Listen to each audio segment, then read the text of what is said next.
আলহামদুলিল্লাহ আমাদের বালিয়াকান্দিতে প্রায় 30 মিনিট হতে চললো। আপনারা দেখতে পাচ্ছেন যে মুষলধারে বৃষ্টি হচ্ছে, প্রচুর পরিমাণে বৃষ্টি হচ্ছে। কয়েকদিন ধরেই যে তীব্র গরম ছিল, সেই গরমের স্বস্তি মানুষ এখন পাচ্ছে। আপনারা দেখতে পাচ্ছেন যে প্রচণ্ড বৃষ্টি এবং ঝড় হচ্ছে। আমরা একটি ঘরের মধ্যে থেকে এই ভিডিওটি করছি। চৈত্র মাস, চৈত্রের যে তাপদাহ সেটি আসলে অনেকটাই কমে গিয়েছে। আপনারা দেখতে পাচ্ছেন যে পিচ ঢালা সড়কে এখন কিন্তু অনেক পানি জমেছে।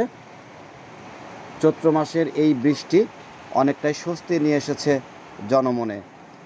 এছাড়া আমাদের এই বৃষ্টি আসলে কৃষকের জন্য অনেকটাই লাভ হবে, বিশেষ করে যারা পাট বুনেছে না শিমুলদা, যারা পাট বুনেছে তাদের জন্য খুবই উপকার হবে।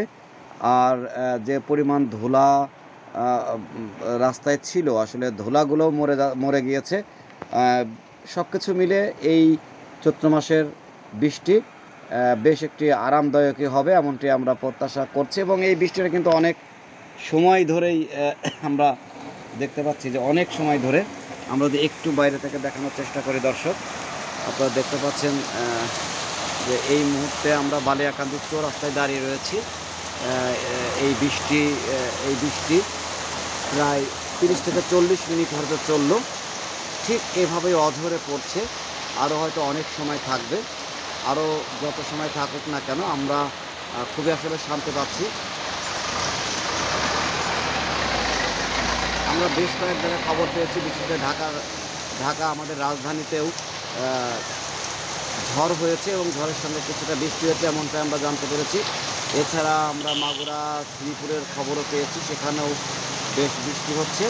সব কিছু মিলে আমাদের রাজবাড়ির বালিয়াকান্দিতেও এখন প্রচুর বৃষ্টি, যেটি আপনারা দেখতে পাচ্ছেন। দর্শক, আপনাদের যদি আমার এই পেজটি ভালো লাগে আপনারা লাইক দিয়ে এবং শেয়ার করে সাথে থাকবেন। আমরা সব আপডেট খবর আমরা আপনাদেরকে জানানোর চেষ্টা করব।